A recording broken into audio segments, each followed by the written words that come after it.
As your program becomes larger, as a programmer, you are more likely to encounter errors. To get rid of such errors, you need to employ tools that help identify these bugs in the first place. One of such tools is program tracing, which we will study in this video. Tracing is basically executing or running a program on paper. You trace your program by stepping through it line by line, showing how the variables change after the execution of each line. Skilled programmers use paper tracing to debug programs. They also use software tracers called debuggers. Most of the modern integrated development environments come with a built-in debugger, and we'll cover the use of debuggers later in this course. Tracing is also a good way for beginners to learn a language because it helps understanding in a concrete way what each statement does.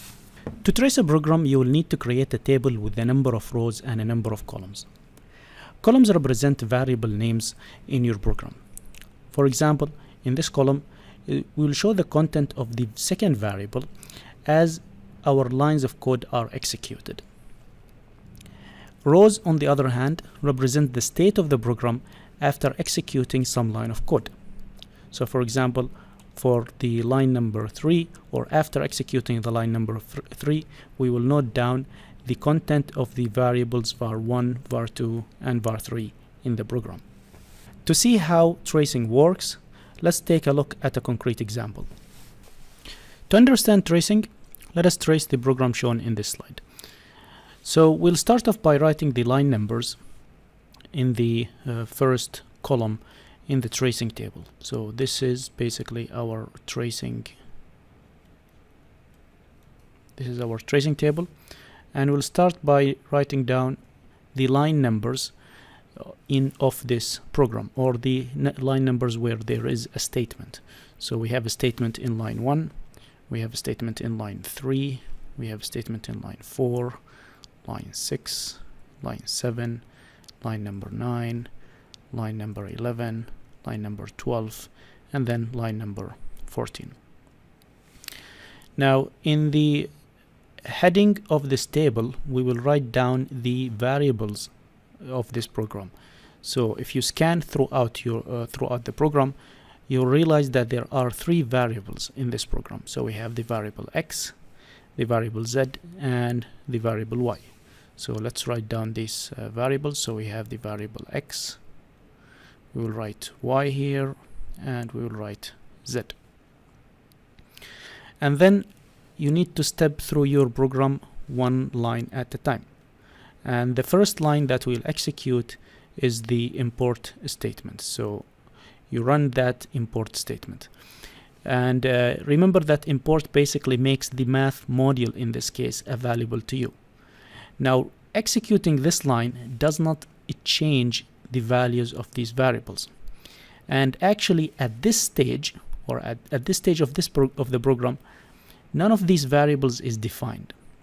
So after executing this line, we still don't have these variables in our program. And we will note that with the ND shorthand, or we'll use the abbreviation of ND. And in this case, ND is short for not defined. The reason is because after executing the first line, none of these variables is yet defined in our program. And then the next line we will execute is the x equal 5, which is this assignment statement over here. Now the assignment statement is going to make an update, or in this case it will define and then or it will assign value 5 to the variable x. So after executing this line, the value of x will be 5. Y is still not defined, and z still not defined. And then we step through the program, and the next statement will be in line number 4. And again, as we have done with the previous statement, this statement will update the value of z. Now the value of x will remain unchanged, so x still 5, y still not defined, and z in this case is going to be 1.67. And then we step further, and then we come to this statement we come to the statement where we have a math expression, or basically an equation, or a call to the square root function from the math module. Now here, where we need to fetch the last value of x, and the last value of x is 5. 5 multiplied 2 is 10 plus 6, that gives us 16. So we are trying to find out the square root of 16, and the square root of 16 is 4.0.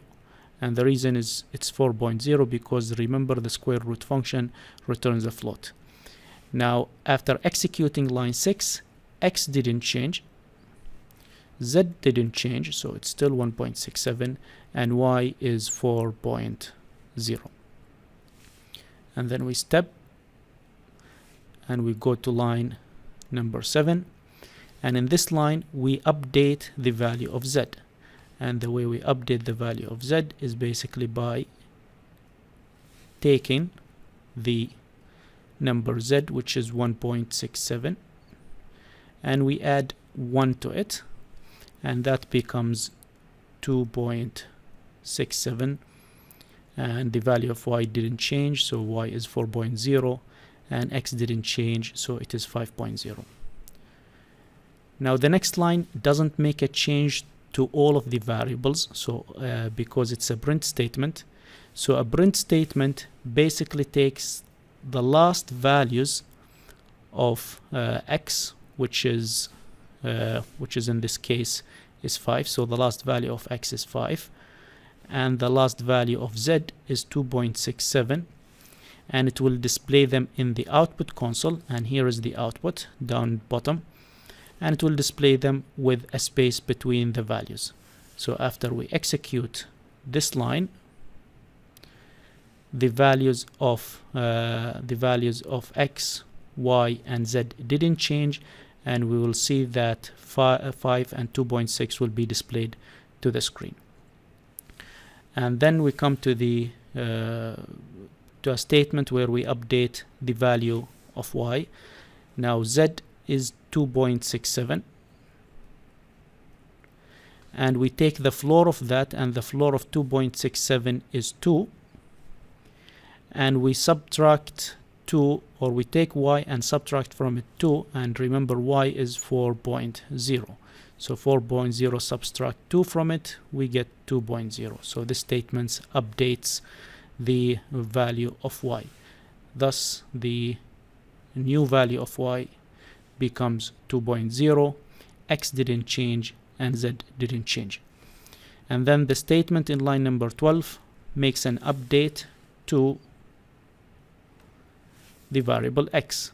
So y is 2.0, x is 5, and z still 2.67. Now the seal of 2.6 is 3, and 5 multiplied 3 is 15. 15 plus 2.0 is 17.0, so the value of x will be 17.0. And when we step through that, the new value of x will be 17.0, y didn't change, and z didn't change.